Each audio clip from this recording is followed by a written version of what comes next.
দর্শক আপনারা দেখছেন বাংলাদেশ মেল 24 নিউজ।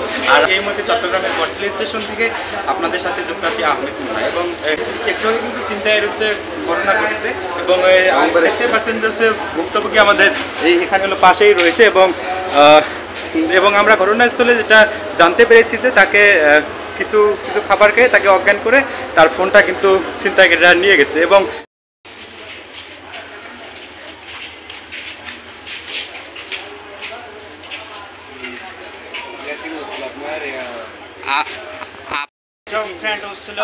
বন্ধুত্বের মধ্যে বসছে, ওনাকে চানাচুর খাওয়াইছে, পরে 3টি আস্তানার পর থেকে ওনার মাথায় করে পড়ে গেছে।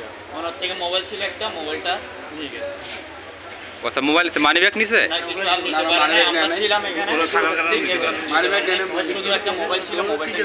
ছিনতাইকারীরা কেউ কি ধরা পড়ছে বা আটকা পড়ছে এরকম? এখনো ধরা পড়েনি, কেউ চিনতেও পারেনি। ও আচ্ছা আচ্ছা, ভাই বলেন আপনি বলেন। বাউন্ডারিতে করছে, আমরা একসাথে আসছি, আমরা কসবা থেকে আসছি। বাকিটা কি হয়েছে ওরা বলতে পারবো, ওরা পাশে ছিল।